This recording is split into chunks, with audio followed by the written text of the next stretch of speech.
रामकृष्ण हरी माऊली. चला तर माझ्या श्रद्धा नाद या यूट्यूब चॅनलमध्ये तुम्हा सर्वांचे खूप खूप स्वागत आहे. आज मी सुंदर अशी कथा घेऊन आलेली आहे, खास विठ्ठल भक्तांसाठी. की एक साधा गरीब भक्त होता, तर त्याच्याकडे देण्यासाठी विठ्ठलाला काहीच नव्हतं. तर त्याने मासे अर्पण केले आणि तेही विठ्ठलाने स्वीकारले. चला तर आपण ऐकूया की काय ही कथा आहे माशांची, की भक्ताने चक्क विठ्ठलाला मासे दिले आणि ते विठ्ठलाने स्वीकारले. पंढरपूरच्या पवित्र भूमीत विठोबा आपल्या भक्तासाठी विठेवर उभा असतो.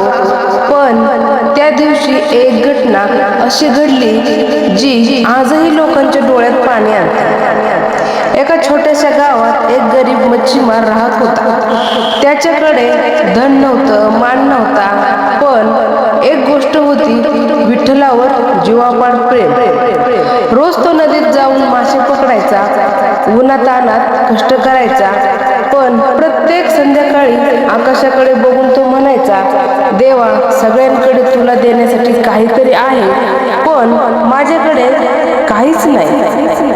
एक दिवस त्याच्या जाळ्यात काही विलक्षण मासे अडकले, चांदीसारखे चमकणारे, जणू देवानेच पाठवले. त्याच्या डोळ्यात पाणी आलं. तो म्हणाला, हे माझं सर्वस्व, हेच मी माझ्या विठ्ठलाला देणार. तो पळत पळत पंढरपूरला गेला, मंदिरात पोहोचला, पण लोकांनी त्याला थांबवलं. अरे, देवाला मासे अर्पण करतोस? ही जागा पवित्र आहे.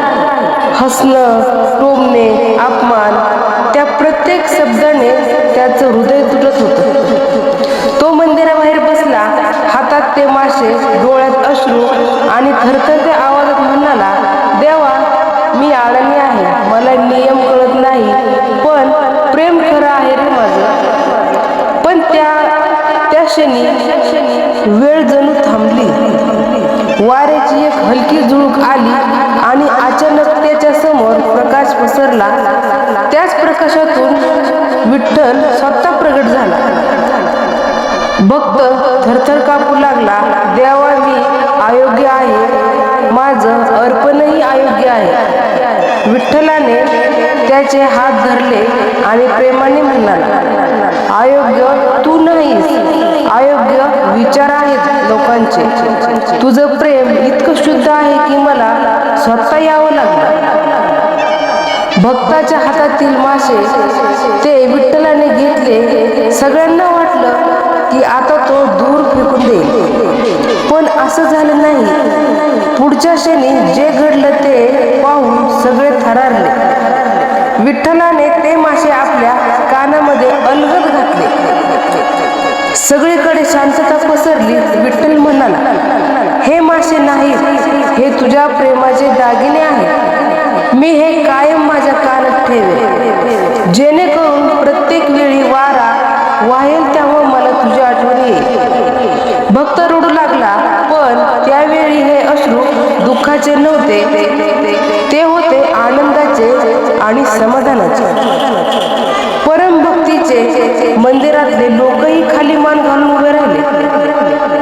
त्यांना समजलं, देवाला नियम नाही, मन लागतं. त्या दिवसापासून विठ्ठलाच्या कानातील मासे हे फक्त अलंकार नाहीत, ते एका गरीब भक्ताच्या अथांग प्रेमाची साक्ष आहे. शेवट जो मनात घर करून राहतो, देवाला सोनं चांदी नको, देवाला हवं असतं ते तुझं खरं प्रेम. आणि जेव्हा खरं असतं तेव्हा देव स्वतः पुढे येतो. रामकृष्ण हरी माऊली. ही कथा तुम्हाला कशी वाटली ती मला कमेंटमध्ये सांगा. आणि ही कथा इथंच थांबवते. चला तर आपण भेटूया पुढच्या कथेत. जय हरी.